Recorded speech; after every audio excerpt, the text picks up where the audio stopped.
Berdoa dicukupkan. Oke.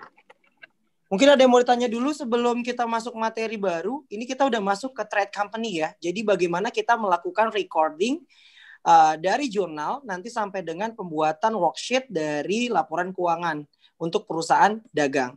Gitu. Tapi nanti ini untuk materi kali ini saya akan ulas dulu sedikit. Kemarin kan mungkin agak lupa ya. Tentang bagaimana kita membuat jurnal terkait dengan pembelian penjualan dari perusahaan dagang. Yang membedakan perusahaan dagang dengan perusahaan jasa hanya pada saat adanya pembelian barang dan ada penjualan barang. Untuk pembayaran beban dan lain-lain itu hampir sama, nggak ada perbedaan ya terkait hal demikian. Oke, nggak ada yang mau ditanya? Cukup jelas? Ini saya kasih rumusnya aja dulu ya. Rumusnya beda. Maksudnya rumus ini untuk mempermudah kalian dalam melakukan jurnal. Nanti kalian hafalkan saja dari rumusnya. Bawa buku catatannya ya. Semoga kalian nanti bisa menyimak dengan seksama.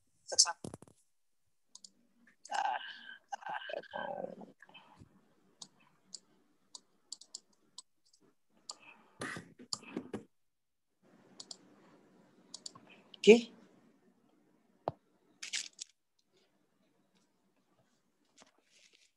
Kita masuk ke perusahaan dagang. Kemarin saya sudah jelaskan ya, perusahaan dagang. Atau yang disebut dengan trade company boleh, trade corporate boleh. Kalau perusahaan dagang berarti intinya adalah di sini transaksinya pasti ada transaksi jual beli ya kan, perusahaan yang membeli barang jadi tanpa memproses terlebih dahulu yang nantinya gitu kan langsung dijual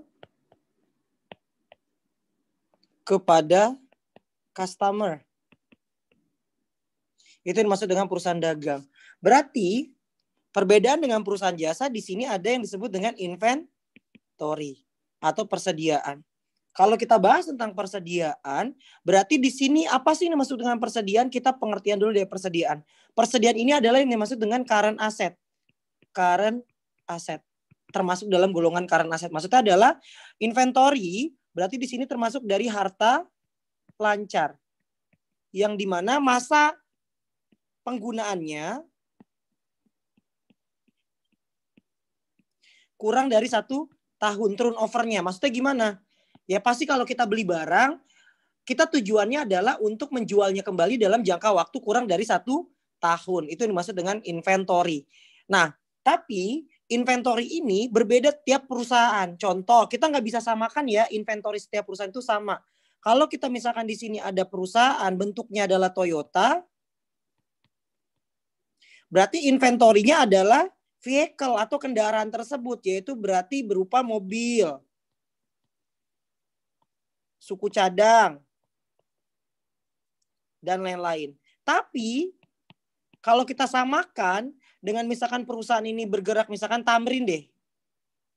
Nah, Tamrin, nih kampus Tamrin, ketika dia punya mobil, maka itu bukan yang dimaksud dengan inventorinya dia.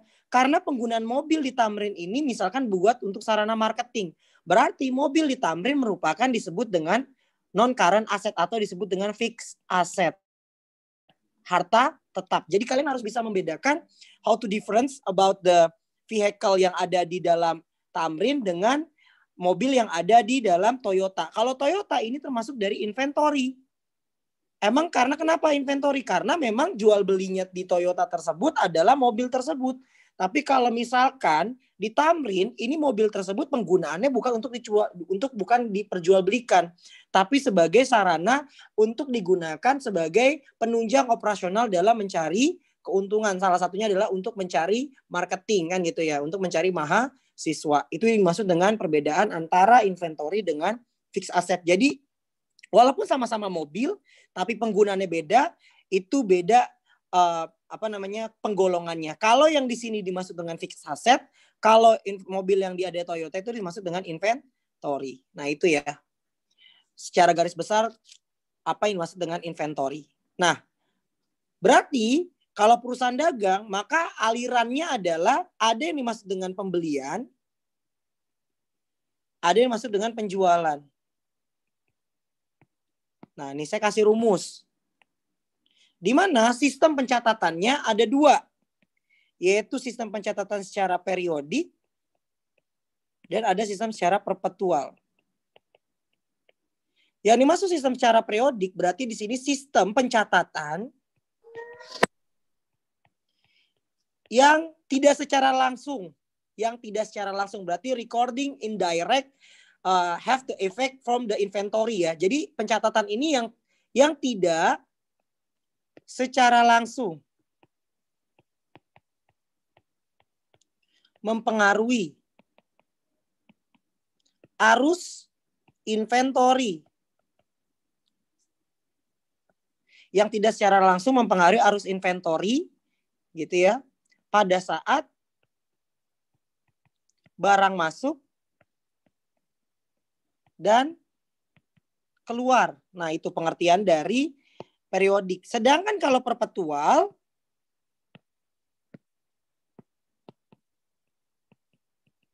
nah, ini kebalikannya. Berarti pencatatan ini yang secara langsung akan mempengaruhi ya arus dari inventory dan COGS, harga pokok gitu ya, pada saat barang masuk dan keluar. Nah nih, ini saya bikin summary ya. Memang saya udah pernah jelaskan di materi pertemuan ke-6 atau nggak salah ya. Ya, pertemuan ke-6. Jadi ini yang dimaksud dengan metode periodik dan perpetual. Nah, lanjut. Bedanya di mana? Nah, ini kayak saya kasih rumus. Pada saat pembelian murni ya. Berarti rumusnya adalah ketika di sini metodenya periodik,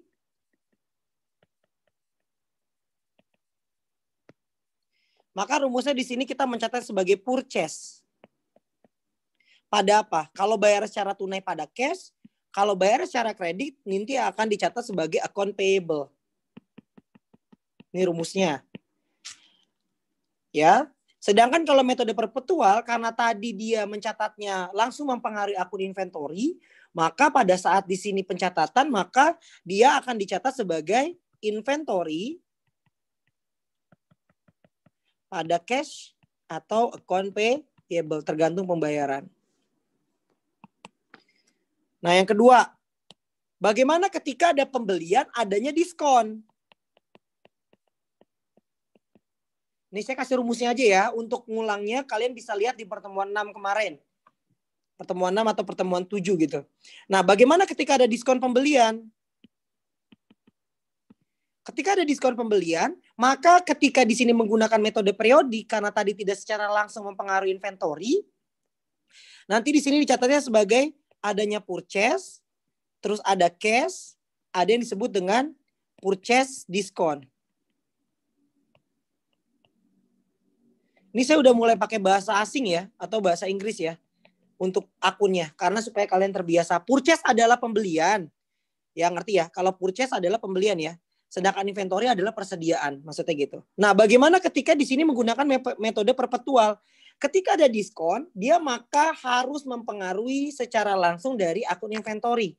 Berarti nanti inventory-nya di sini inventory net. Misalkan kalau kita di sini jual inventory, kalau kita beli inventory di sini 10, terus dapat diskon 2, maka kalau metode pada saat kita menggunakan metode periodik, kita catatnya purchase 10, cash-nya adalah 8, purchase diskonnya adalah 2. Ini kalau menggunakan metode periodik. Ketika di sini menggunakan metode perpetual, maka kita mencatatnya inventory pada cash, gitu ya. Ini kalau belinya secara tunai. Atau account payable boleh. Ini juga bisa account payable. Pada apa? Langsung di sini 8. Nah, itu maksudnya. Kalau di sini tetap dicatat 10, kalau di sini langsung net. Ini saya nggak usah masukin giniannya, biar kalian hanya rumus. Nah, namanya juga rumus. Ini untuk ketika ada diskon. Terus, yang ketiga, bagaimana kalau ada retur pembelian?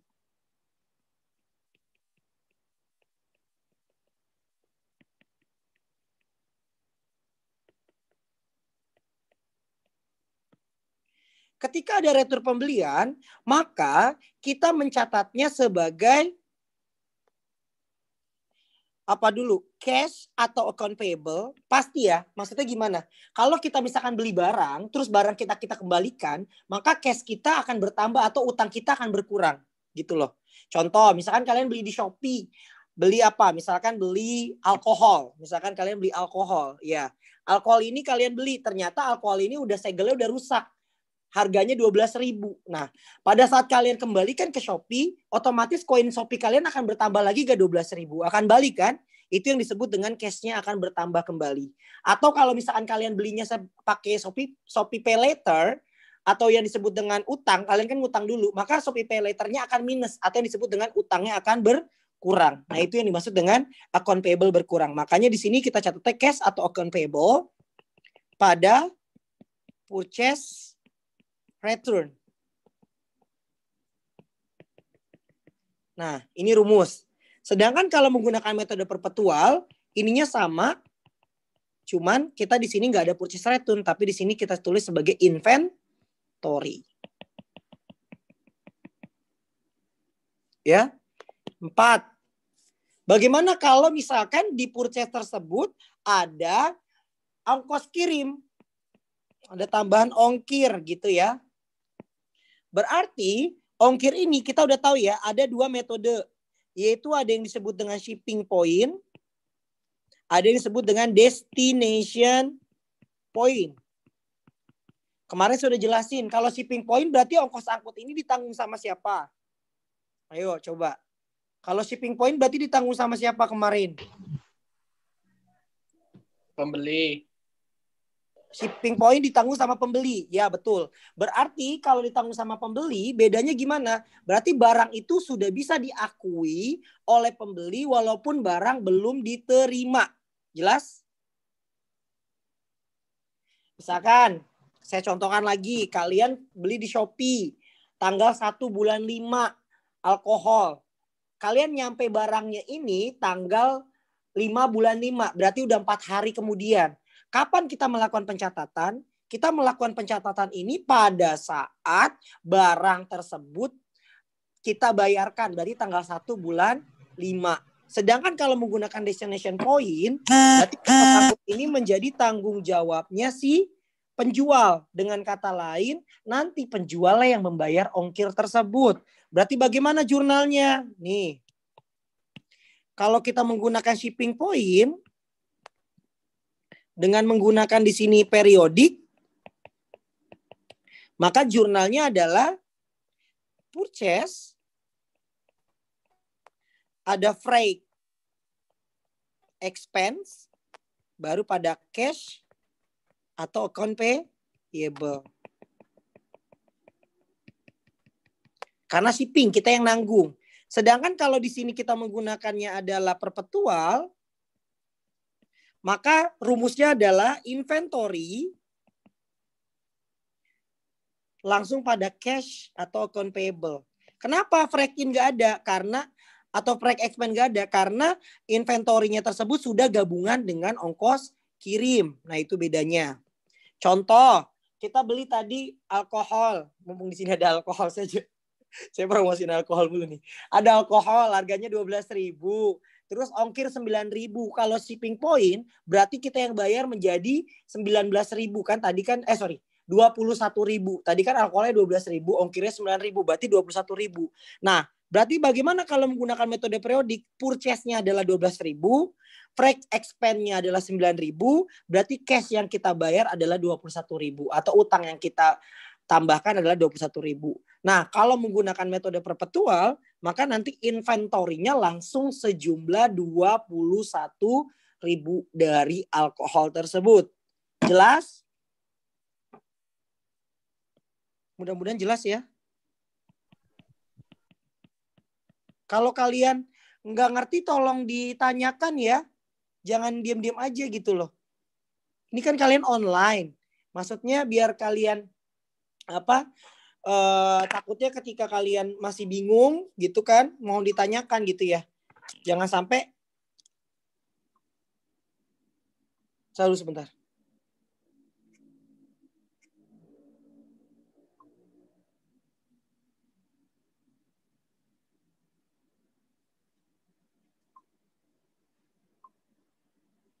Sebentar ya, aku ini dulu.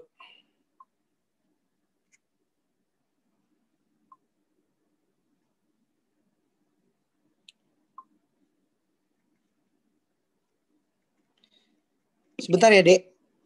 Gak apa-apa ya, sebentar ya.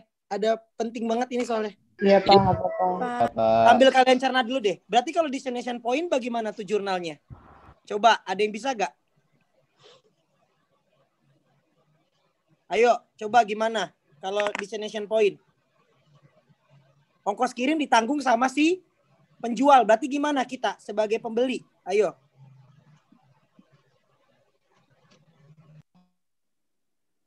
Pembelian terhadap kas. Ya, berarti betul. Ini purchase hanya pada cash atau account payable. Sedangkan yang di sini hanya inventory pada cash atau account payable.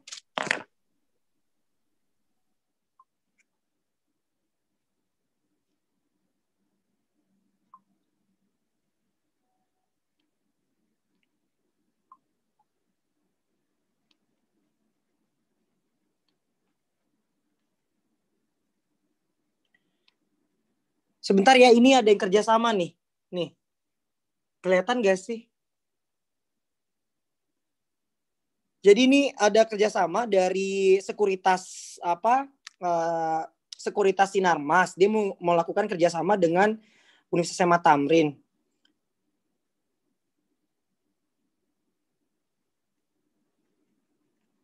Sebentar ya. Boleh saya izin telepon sebentar dulu? Sebentar ya. Ini penting banget soalnya. Boleh. Buat lulusan kalian. Iya, Pak. Ya, sekarang juga tidak apa-apa.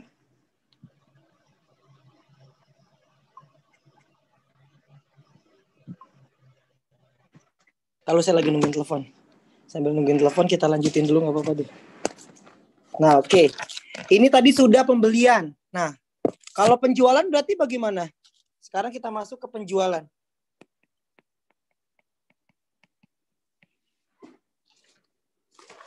Kalau penjualan sama, ada periodik, ada juga perpetual.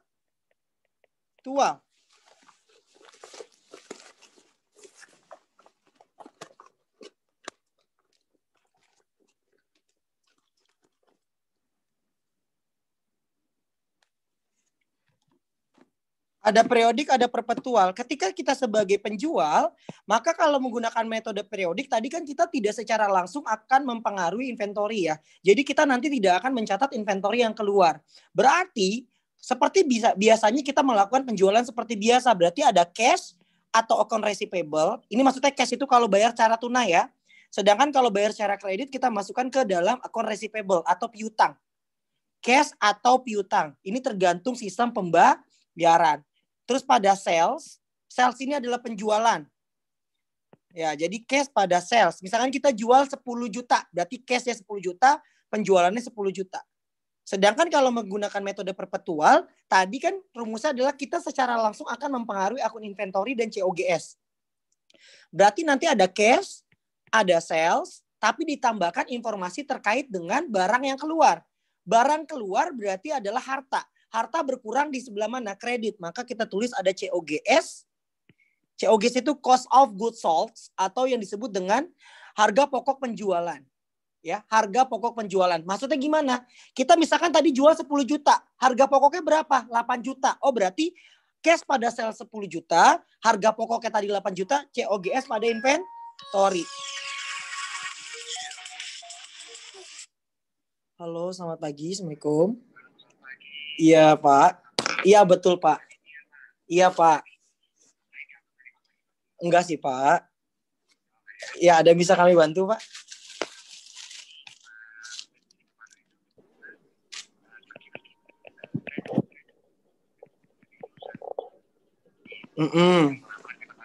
Yes.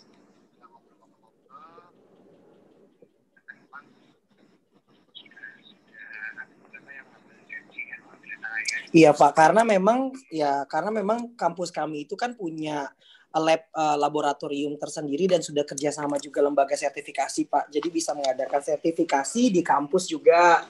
Dan memang jurusannya itu kan memang spesialisasinya pasar modal ya Pak. Gitu.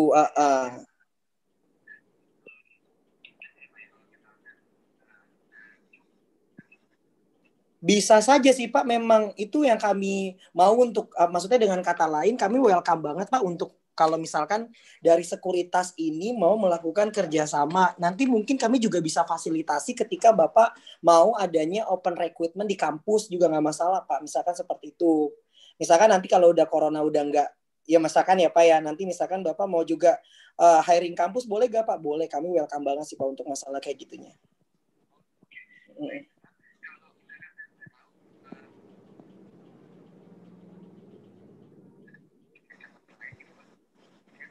Biasanya sih kami biasanya sih untuk perikatan MOU-nya itu tidak mengikat harus menerima mahasiswa kami gitu loh Pak. Tapi kami memfasilitasi ketika misalkan Bapak mau, misalkan nih contoh ya Pak, misalkan seluruh sekuritas sih biasanya melakukan kerjasama ya tadi. Kami memfasilitasi ketika misalkan Bapak mau hiring kampus gitu. Terus misalkan Bapak mau melakukan promosi terhadap company profile Bapak, itu bisa. Terus misalkan Bapak juga mau melakukan literasi keuangan, nih biasanya kan sekuritas seperti itu ya Pak ya.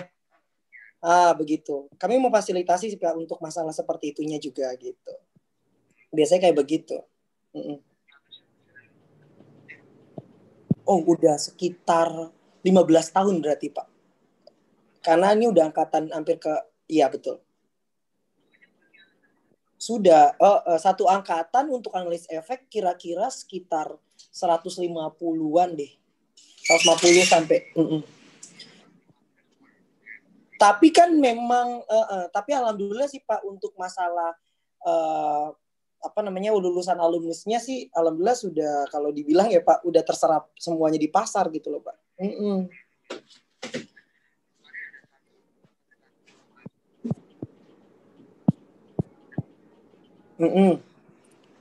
Iya Pak. Sebenarnya secara aturan di Tamrin itu memang di semester 7 diharapkan untuk magang karena memang dia kan masuknya cuma hari Sabtu ya Pak. Untuk itu juga mata kuliah, iya, itu juga cuma mata kuliah metodologi penelitian. Iya, iya betul.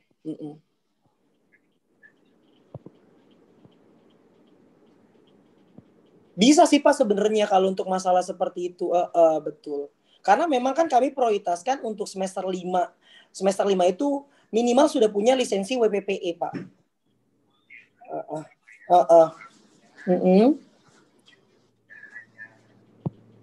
Aja, betul, betul metodologi penelitian. Semester 8, betul.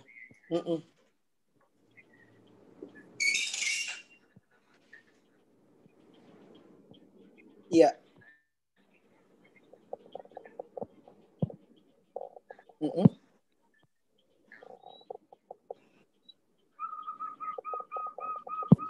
Ya, broker dealer, betul.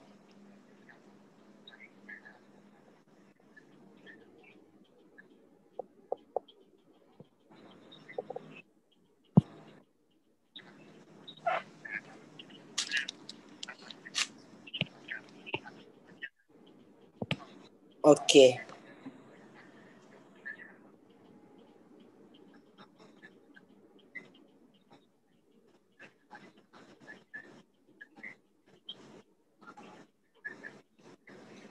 Iya bisa seperti itu. Ya itu opsi-opsi aja sih sebenarnya Pak. Kami sih sebenarnya welcome saja. Kalau misalkan di opsi pertama juga nggak masalah sih.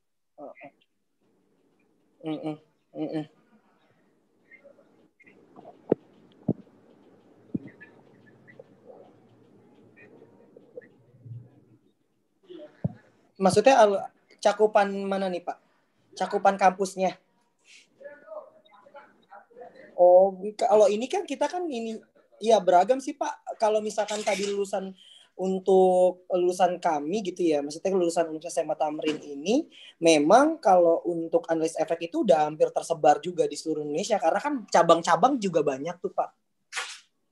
Cabang-cabang dari sekuritas gitu. Gitu.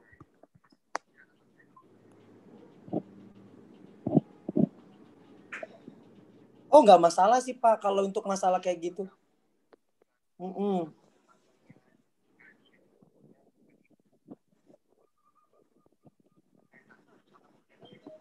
Kalau ini sih sebenarnya dengan adanya, maaf sorry ya, ini kan kita kan lagi ada pandemi seperti ini ya Pak ya. Nah, dengan ada pandemi kayak gini jadi membuat kita itu kalau untuk semester 7 itu memang diprioritaskan untuk offline. Kemungkinan untuk tahun depan juga seperti itu sih Pak. Nah, karena kan ini udah berjalan selama 2 semester dan udah terbiasa gitu loh Pak. Kemungkinan sih memang akan dilaksanakan kalau untuk semester 7 itu untuk online sih Pak gitu.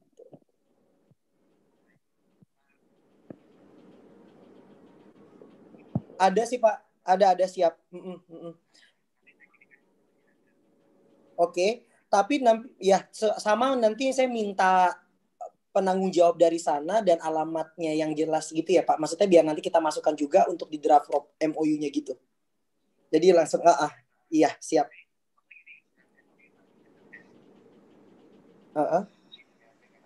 Iya siap Pak. Siap. Siap. Iya siap Pak. Iya benar juga Pak. Iya betul. Iya Pak betul. Oke, saya. Iya betul Pak, betul. Kayak namanya kita menjalin kerjasama kan memang harus ada hal-hal yang harus diperhatikan seperti itu Pak. Ya legalitas kan memang nomor 1 juga Pak. Kalau cuman iya kan gitu. Enggak, cukup seperti ini aja sih Pak sebenarnya. Cukup. Gitu aja. Betul. Oke, siap. Makasih Pak. Selamat pagi. Mari. Sorry ya agak lama nih Dek. Bentar ya. Sebentar, maaf banget. Pak Joko, ini kan aku punya kenalan dari Sinarmas Sekuritas. Saya minta draft MOU dong, punya nggak? Minta ya kirimin ya langsung ya. Alamat emailnya nggak, belum pernah kirim loh. Email aku. Iya belum pernah saya email kamu. Kirim WA deh. Draft MOU kirim WA gak? Kalau nggak aku kirim deh email aku deh. Di grup Tamrin ya. Bentar, Pak Joko. Kok di grup Tamrin kan ada kan Bapak? Enggak, maksudnya ada nomornya kan? Ahmad.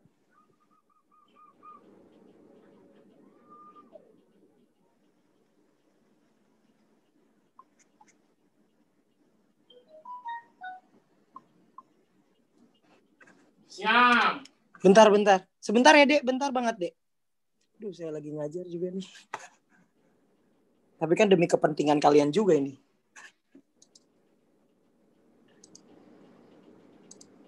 Bentar. Nanti saya cut deh untuk masalah ini. Pak Joko ya.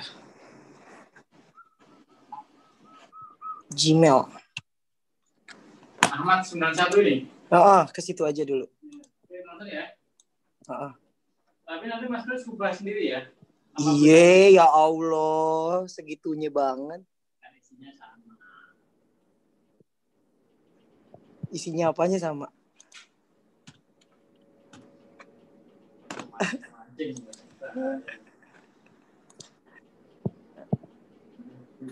Dia mintanya gini Pak, tadi sistem simulasinya nih teman.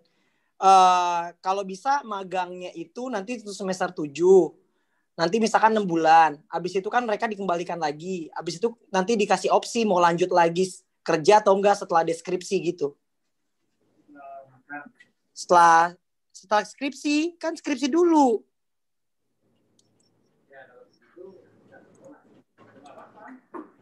Harusnya biasanya proses magang terus kemudian dia ditawarin sih. Ya nanti mungkin saya coba range untuk MOU-nya aja ya. Jadi boleh dilanjutkan, boleh dikembalikan. Oke. Dulu biasanya perusahaan nggak mau Tadi dia bilang kayak gitu range-nya. Takutnya maksudnya inian. Kalau yang berpotensi isi bisa langsung diambil, maksudnya begitu loh. Oke.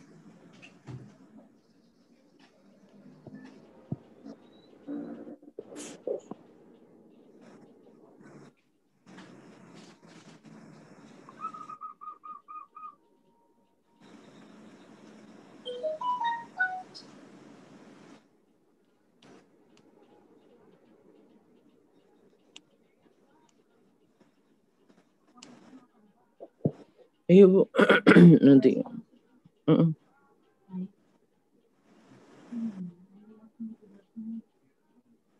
Ini semua ya? Udah. Nah, tadi penjualan tanpa diskon, tanpa embel-embel apapun ya. Kita lanjut. Sekarang bagaimana ketika ada penjualan, adanya diskon? Ketika ada penjualan di sini ada diskon, berarti apa yang harus kita lakukan? Nah, berarti kita mencatatnya adalah di sini ada cash, ini masih metode periodik ya, atau account receivable. Terus di sini ada sales diskon. Di sini ada sales. Contoh, kita jualnya harganya 10 juta, ada diskon 2 juta, maka cash yang kita terima hanya 8 juta. Nah, ini jadi 8, ini 2, ini 10. Itu contohnya ya. Kok dia ganti sih? Nah, bagaimana ketika di sini kalau menggunakan metode perpetual? Metode perpetual sama saja dengan metode periodik, cuma nanti di sini kita tambahkan COGS dan inventory. Berarti ada cash, ada account receivable, ada sales diskon, ada sales, di sini ada COGS dan di sini ada inventory.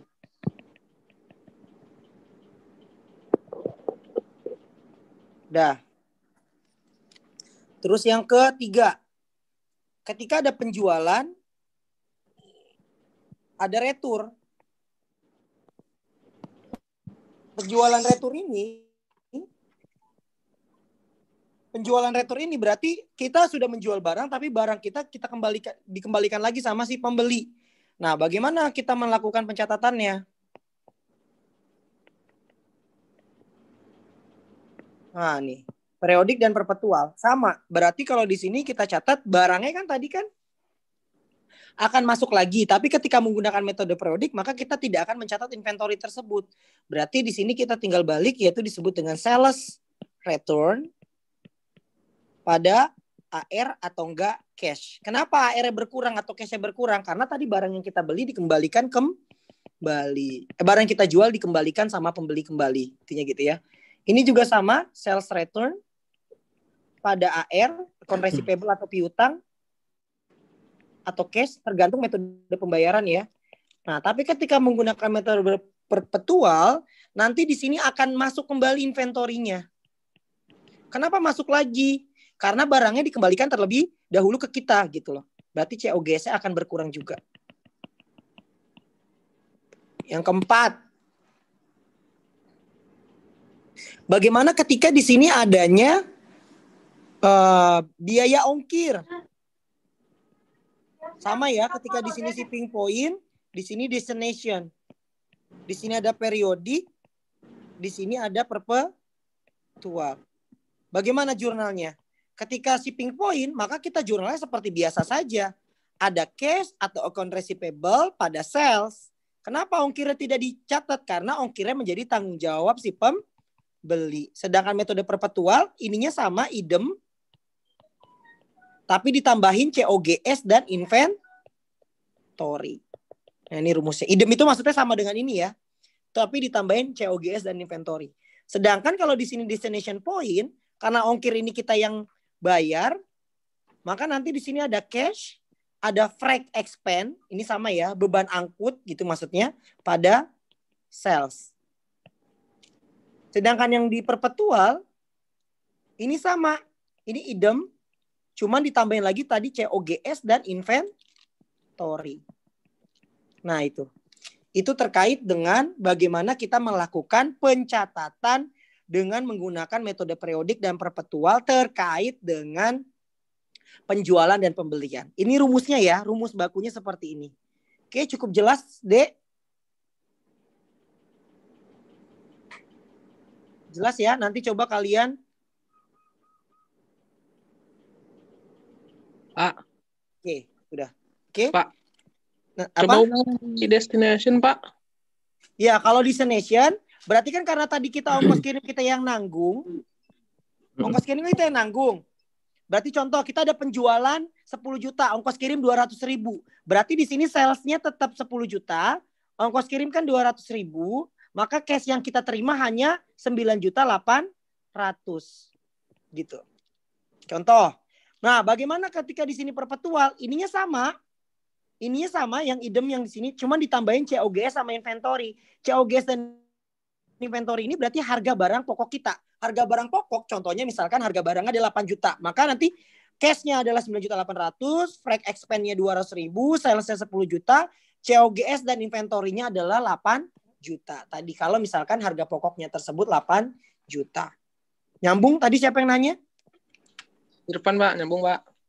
Nyambung ya. Coba kalau udah seperti ini, kita simulasi ke soal.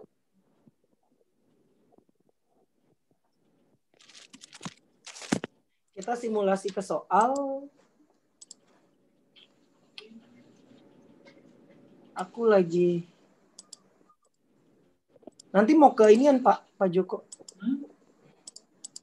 Kok nggak bisa? Aduh ya Allah. Subhanallah. Adek, dengar suara Bapak gak? Jelas kan? Jelas, Pak. Jelas, Pak. Jelas, Pak. Jelas, Pak. Bapak ganteng gak? Ganteng. Ganteng. Nah gitu dong. Lumayan, Pak. Diam aja sih. Kalian tuh dari tadi diem gak tahu. Tahu-tahu tidur kan juga gak tahu. Ganteng ya. Alhamdulillah ya. Alhamdulillah. Manis gak? Manis, Pak. Banget, Pak. Lumayan, Pak. Manis. Manis Pak. Lemes amat. Lu salah. Kok yang ini sih?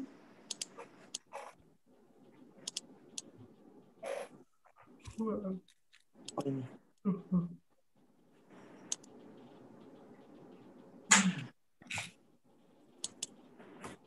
Ini ke. Oke. Sebelum kita melakukan pencatatan dalam kartu persediaan, ya, maka kita melakukan jurnal terlebih dahulu deh supaya kalian ingat lagi. Nah, bagaimana jurnal yang pertama di sini yang harus kalian perhatikan? Yang harus kalian perhatikan kita baca dulu dari soalnya. Tanggal 2 Juli dibeli barang dagang 10 unit.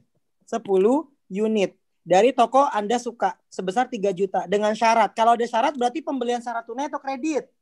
Kredit. Nah, ada syarat berarti di sini penjualan secara kredit. Bagaimana kita mencatatnya secara periodik dan perpetual? Berarti kalau kita mencatat secara periodik, tadi bagaimana? Rumusnya gimana tadi? Purchase, betul, pada Account payable. ya, account payable. Jumlahnya berapa? 3 juta. Yang di sini apa? Inventory pada account payable. Nyambung? Soal nomor 1? Nyambung. Lanjut. Nyambung. Soal nomor 2 yaitu tanggal 5. Dijual 4 unit. Seharga 4 juta. Bagaimana kita menggunakan metode periodik?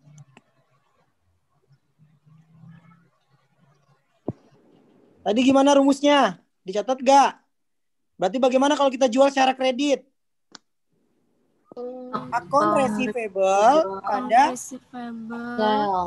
pada sales atau penjualan. Jumlahnya 4 juta.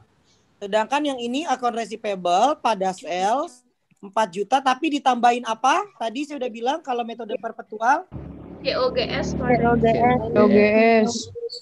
COGS dan Inventory. berapa COGS-nya? Inventory. Ya berapa jumlahnya? 1.200.000. Dapat dari mana? 3 juta bagi 10 dikali 4. Iya, pinter. Harga pokoknya kan kenapa bisa tadi 1.200.000? Nih, Harga pokok barang kita yang kita beli pertama kan adalah harganya satuannya 300.000. Nah, kita jual 4 unit, berarti harga pokoknya adalah 1.200.000. Terus. Pinter tadi siapa tuh? Gak kelihatan mukanya soalnya.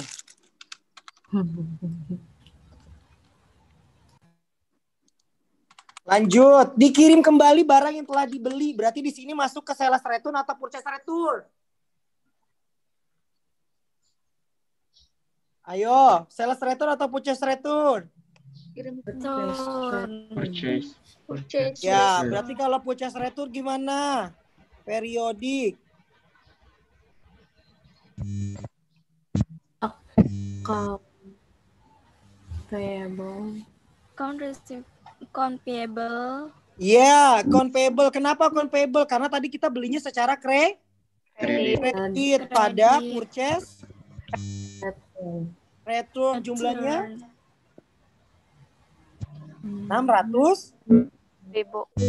Kan udah 2 unit nih. Ya. Kalau perpetual gimana? Account payable pada Sorry. 600.000. Itu soal nomor 3 tanggal 7. Lanjut. Diterima pengembalian barang 1 unit atas barang yang dijual. Berarti rumusnya gimana? Sales return. Sales return pada akun Receivable. 1 unit dengan harga berapa berarti tadi? 1 unitnya berarti berapa? 1 Dapat dari mana? Kan 4 unit 4 juta. Berarti harga 1 unitnya adalah 1 juta. Oh, yang dijual. 1 juta. Ya kan? 1 juta ya. Nyambung ya? Ya, aku kehapus. Nah, terus pada kalau perpetualnya berarti gimana? Ini Sales sama. return. Sales return Akun receivable 1 juta. 1 juta. Inventory. Terus ininya? Inventorinya masuk lagi pada CO. GR. Berapa tadi barang kita jual harganya berapa? COGS-nya. Iya betul 300.000. Masih bingung nggak 300.000 dapat dari mana? Tadi jurnal nomor 5 tanggal 5 Juli ya. Kan 1 unitnya adalah 300.000. Iya pintar. Dosennya siapa sih kok pintar? Wis.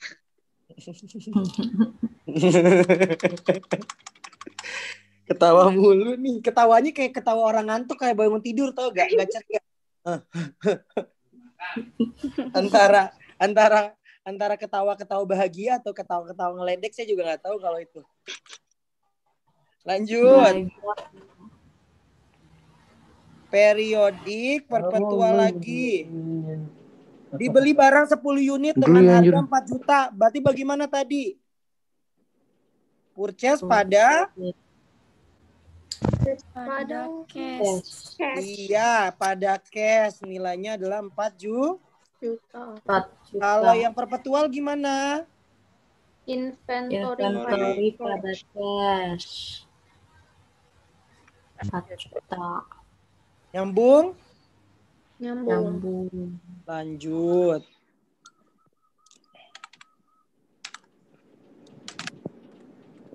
Dibayar kepada toko Suka sebagai pelunasan faktur tanggal 2. Nah, berarti kita bayar nih. Kita cari dulu account payable kita tadi berapa. Kita punya tadi kita beli barang harganya berapa? 3 juta. Terus tadi kita mulangin barang nggak? Mulangin. Nah, berapa? Kita mulangin. 600.000. 600.000. Berarti utang kita tinggal 2.400.000. Nah, 2.400.000. Tadi ada syarat bayar 210. Berarti kita dapat diskon atau enggak nih? Kita bayar tanggal 11. Dapat ya, ada diskon. Kenapa diskon? Karena dia dari tanggal 2 sampai dengan tanggal 12 dia masih dalam periode Diskon. Berarti 2% dikali dengan 2,4. Berapa yo? Kalkulatornya mainin. 48 ribu. 48.000. Ah, berarti bagaimana jurnalnya? 48.000.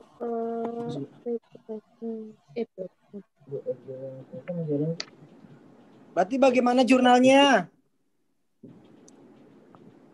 Akun payable berkurang. Ini kalau periodik ya. Akun payable berkurang berapa? 2,4. Cashnya kita bayar berapa? 2, 3, 300, 52 ribu. Baru di sini kita masukin ke purchase. Diskon 48. Nah, bedanya kalau periodik cuman ininya aja ya. Ininya sama AP, ininya sama cash, tapi di sini inventory. Jumlahnya sama. Cukup jelas?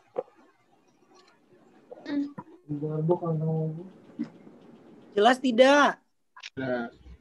Jelas. Lanjut.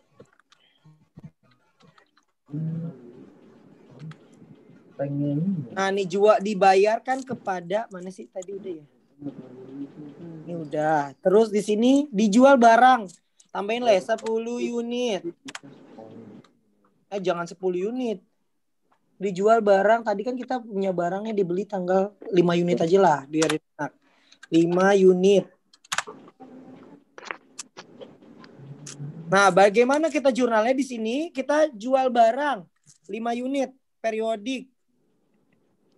Berarti akun receivable sales 6 juta. Sedangkan perpetual Cash account receivable. Account receivable. Ada sales. Nah, ini 6 juta kan? Nah, barang kita tinggal berapa? Tadi kita punya barang 10, kita jual 4. Masih cukup nggak barangnya? Masih cukup ya? Masih. Nah, jual 4 berarti kan sisa 6. Terusnya sisa 6 diterima kembali barangnya dijual. Nah, tambah lagi 1 berarti 7. Terus dikurangi 2.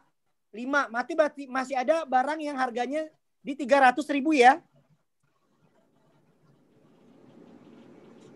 Ini asumsi ya. Ini asumsi barangnya masih pakai yang harga 300.000. Berarti 300.000 kali 5 berapa? 5 juta. 5 juta. 1,5. Lanjut, diterima dari Tuan Andi atas pelunasan faktur tanggal 5 Juli. Oke, tanggal 5 Juli. Berarti di sini akun receivable-nya dulu. Akun receivable tadi tanggal 5 Juli kita jualnya berapa? 4 juta. Tadi akun receivable-nya iya betul. Terus tadi ada faktur. Fakturnya faktur. Returnya ada tanggal berapa tuh? Dikirim kembali barang yang diterima kembali barang yang kita jual. 1 unit. Berarti 1 unit dikurangi 400.000. 1 juta ya? Sorry, 1 juta. Tadi kita jualnya kan 4. Harganya kan 1 juta. Berarti 1 juta di sini. 1 juta. Maka piutang kita tinggal 3 juta. Dapat diskon nggak? 3 juta. Dapat diskon nggak? Tanggal 5, 10. Dapat diskon nggak? Kalau kita bayar tanggal ini? Nggak dapat ya? Enggak. Maka jurnalnya bagaimana? Jurnalnya berarti gimana? Akun receivable-nya berkurang. Bentar, salah nulis. Berarti cash pada akun receivable jumlahnya adalah 3 juta. Nah, ini sama ya, menggunakan metode periodik maupun perpetual sama. Kalau pada saat pelunasan. Lanjut, dibeli barang dagang dari toko siaga dibeli barang dagang 10 unit. Maka jurnalnya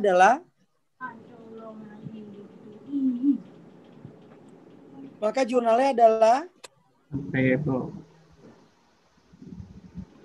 Purchase.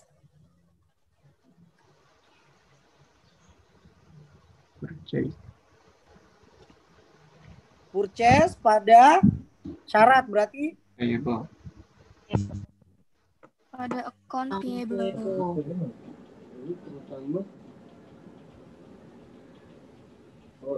kalau perpetual Inventory Inventory. pada account payable. Account payable. nyambung ya. Nyambung, Pak. Juli 27 diterima dari Tuan Budi, ada 10 lunasan tanggal 18.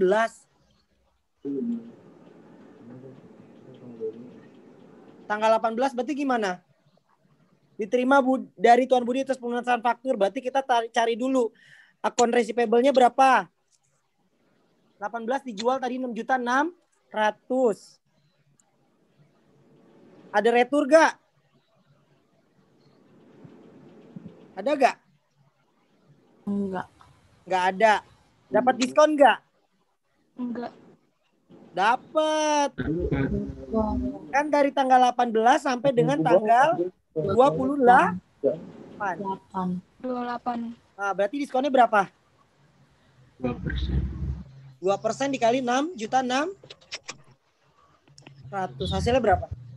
132.000. Berapa? 132.000. 132.000. Maka jurnalnya gimana? Ini sama ya. Berarti cash, account receivable, tambahin lagi di sini sales, diskon. Cashnya adalah account receivable adalah 6.600.000. Sales diskonnya berarti tadi 132. Cashnya berarti 6.500.000. 6.400.000. 68. Nah ini. Nyambung? Periodik perpetual sama jurnalnya. Nyambung. Nah, tanggal 31. Dibayar kepada toko Saga atas pelunasan faktur tanggal 25. Tanggal 25 kita beli barang. Kita punya account payable. Jumlahnya adalah 5.500.000. Di sini syaratnya 4 bulan 10. Bahkan diskonnya sampai dengan tanggal 5 bulan 8 kan? Berarti kan? Betul gak? 5 bulan 8. 4 bulan 8. Ya. Berarti masih dapat diskon nggak? Masih ya. Berarti diskonnya berapa? 4%. 4%. Nah, dikali itu. 220.000. Berapa? 220.000. Maka jurnalnya gimana? Jurnalnya berarti gimana? Periodik. Berarti kita bayar account payable 5.500.000. Purchase diskon 220. Cashnya adalah 5.380.000. Sedangkan kalau perpetual ini sama account payable, ininya tinggal diganti inventory. Nyambung? Jelas ya? Nyambung. Terakhir.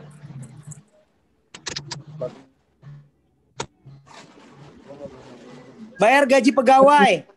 Berarti gimana? Salary expense, gaji pegawai salary expense 500.000. Terus PPh yang terutang. Alhamdulillah. PPh yang terutang berarti kita belum bayar PPh payable. Di kredit 5.000, baru cash kita adalah 495.000. ribu. Nah, ini jurnal yang terakhir.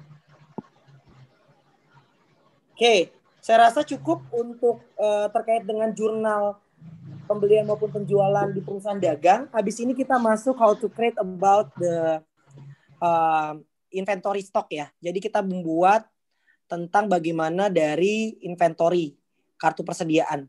Kalau kita bahas tentang kartu persediaan, itu tidak luput dari pekerjaan yang dilakukan oleh bagian gudang nantinya. Kalian pernah lihat gak, Dek? Kalau misalkan kalian beli di Alfamart, ada kan ya Alfamart di rumah kalian ya? Indomart ada gak? Ada gak? Indomart. Nah, biasanya di akhir-akhir bulan tuh banyak pegawai-pegawainya kadang-kadang jongkok terus sambil bawa kertas dikit terus dihitung satu-satu begitu. Pernah gak ngeliat kayak begitu? Iya. Ah, itu namanya lagi stock of name. Ah, itu namanya dia lagi mencocokkan antara fisik itu catatan, fisik itu keadaan sebenarnya, dan catatan. Catatan itu kartu persediaan. Karena kadang-kadang walaupun di Indomart atau Alfamart itu udah berbasisnya barcode, tapi bisa gak terjadinya, dalam kategori adalah pencurian atau nanti adanya barang rusak dan yang lain. Pasti ada dong resiko tersebut. Nah, itu maksudnya nantinya ketika kalian bekerja di bagian gudang, contohnya ya, banyak kok anak analisis efek juga masuk ke bagian akuntansi itu juga ada gitu. Nah, dengan kata lain, kalian nantinya kartu stok ini untuk mempermudahkan kalian untuk mencocokkan antara keadaan fisik dengan keadaan yang menurut catatan. Nah, kartu stok itu keadaan catatannya ya, keadaan menurut catatan. Cukup jelas ya? Coba kita ilustrasikan dari soal yang tadi kita bikin kartu stok.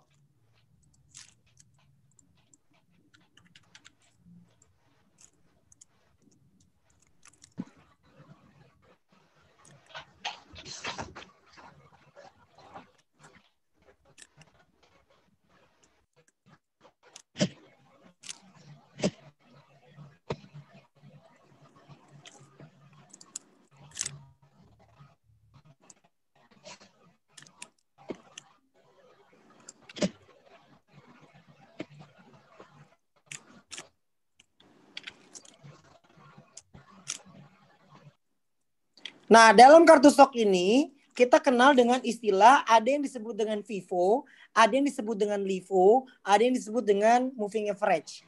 FIFO adalah first in first out. Maksudnya first in first out adalah ketika barang masuk pertama kali dalam gudang, maka harga pokok tersebutlah yang menjadi pertama kali yang akan dikeluarkan.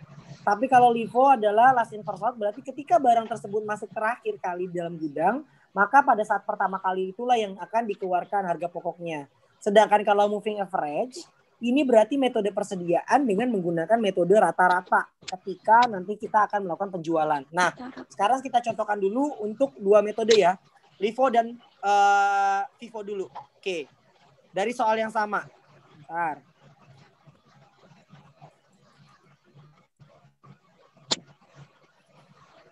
Dari soal sama.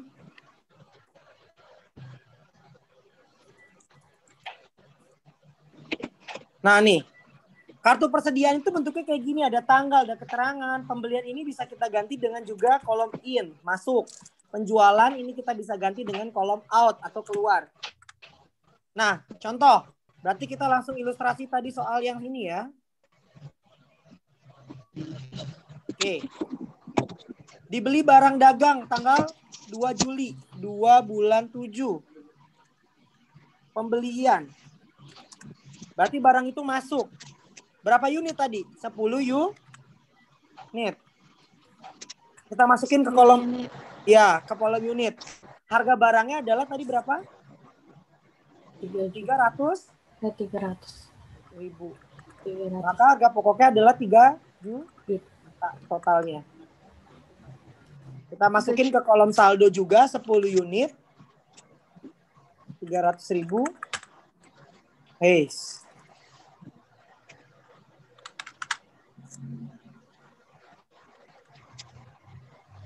3 juta.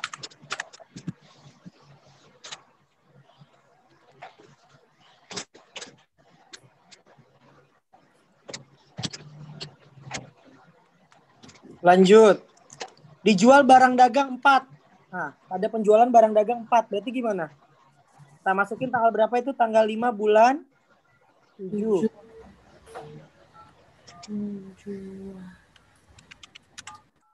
Barangnya berarti keluar. 4 barang. Dengan harga berapa? Kita jangan pakai barang yang ada di sini. Ini itu untuk barang harga barang penjualan. Sedangkan ini kartu persediaan ini untuk menunjukkan harga pokoknya dia. Berarti kita tetap menggunakan harga yang ada di saldo. FIFO, first in first out. Maka barangnya yang pertama kali kita beli kita jual. Berarti di sini 300 ribu. 1.200.000. 300.000. Maka di sini saldonya tinggal berapa barang kita? Tinggal 6. 300.000. 1.800.000. 800. Dikirim kembali barang yang telah dibeli sebanyak 2. Berarti retur retur pembelian. Pembelian.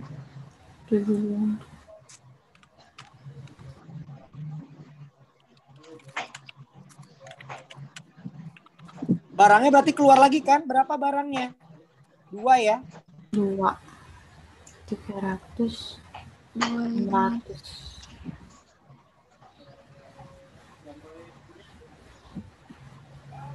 4. 300. 1.200.000. Diterima kembali barang yang sudah kita jual. Berarti retur penjualan. 1 unit barang masuk lagi dengan harga 300.000. Ini kan barang kita jual kan 300.000 kan? 300.000. Enggak, barang yang tadi kita jual kan 300.000, berarti masuk lagi 300.000. Maka di sini akan jumlahnya adalah 5. 1.500.000. 1.500.000. Nah, ya, dibeli barang 10 unit, berarti masuk lagi tanggal 10. Iya.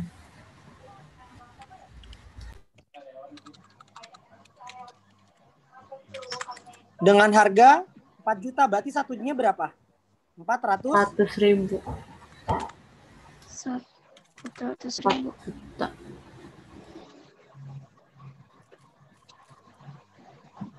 Berarti di sininya nanti tinggal 5. Nggak boleh dicampur ya. Harga barang untuk FIFO itu tidak boleh dicampur karena di sini untuk mengidentifikasikan harga yang barang kita pertama kali kita beli, kedua, ketiga, keempat sampai dengan seterusnya. Berarti di sini 300.000.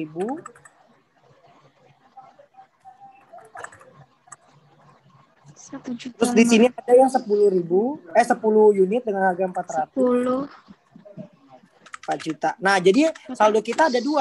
Ada yang harga barang 300, ada yang harga barang 400. Nyambung ya? Kalau beli lagi barang yang harga sama gimana, Pak? Kalau beli barang yang harga sama tetap dipisah. Nyambung ya? Nyambung. Terus dibeli barang dagang, dibayar toko. Ini nggak usah karena nggak ada berhubungan sama persediaan. Dibayar kepada toko pelunasan nggak? Dijual 5 unit. Oke, dijual 5 unit tanggal 18.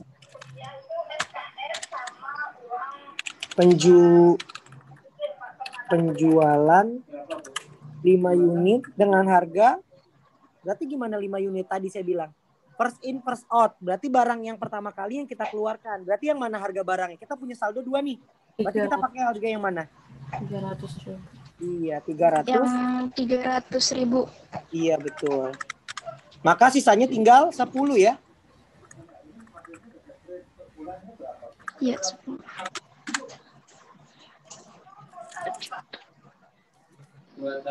Jadi kalau per bulan 3 juta kali 24. Dijual 5 unit.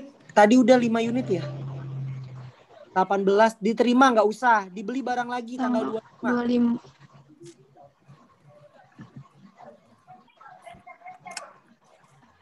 Dibeli.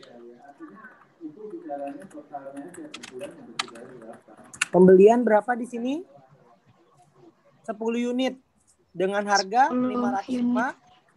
550. Nah, berarti harga barang ada 2 lagi ya, 10 unit dengan harga 400. 10 unit. Berarti kalau 3 juta 10 unit 550. Oke, sudah selesai. Ini yang disebut dengan metode FIFO. Berarti kalau ditanya berapa persediaan akhir kita, berarti ada berapa? Akhirnya adalah berapa? 9.500.000. 100. Nih, dapat dari sini. 9.500.000. Nah, ya kan? Nah, kalau LIFO berarti gimana LIFO? Ini LIFO dulu deh.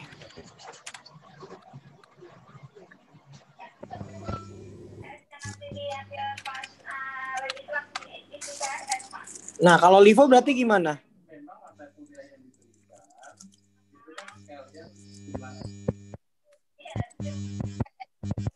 Kalau LIFO berarti gimana? Nih disamain aja, kita copy.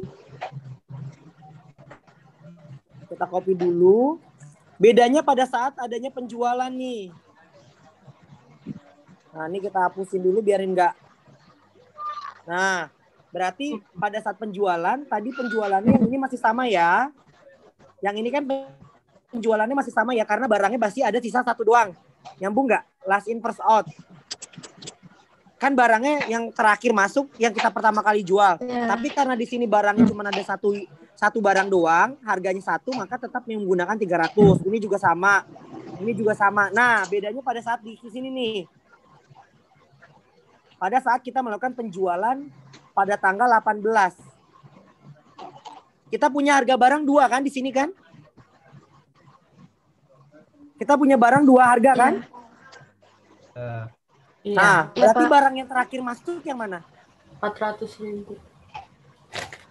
Yang 400. Yang 400. Berarti kita di sini menggunakan yang 400. Kalau tadi FIFO kita menggunakan harga 300, kalau yang LIFO kita menggunakan harga 400. Bedanya cuma di situ. Berarti di sini tinggal 5, 300.000. 300.000. 1.500.000. Sisa Nah, yang 5. ini masih sisa 5 dengan harga 400. 400. Berarti di sini nanti kalau kita beli lagi tanggal 25, berarti ada 5 lagi. Saldonya masih ada 5 lagi. Nah, di sini juga ada 10 lagi dengan harga 5.550 kan? Dengan harga 550. Maka nanti persediaan akhirnya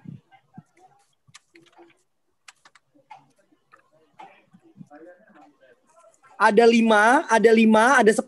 Maka totalnya adalah 9 juta. Lebih kecil daripada yang ini ya. Kalau ini 9.500.000, kalau di sini 9 juta. Saya rasa cukup dulu untuk materinya. Ada yang mau ditanya tidak? Nanti ini saya kasih kepada kalian soalnya. Untuk yang tadi saya nggak share ya, untuk yang jawabannya kan. Makanya nanti kalian kalau misalkan bingung, tinggal kalian, nanti ada latihan lagi dari saya terkait dengan soal jurnal dan membuat kartu persediaan. Sebelum saya tutup, ada yang mau ditanya tidak?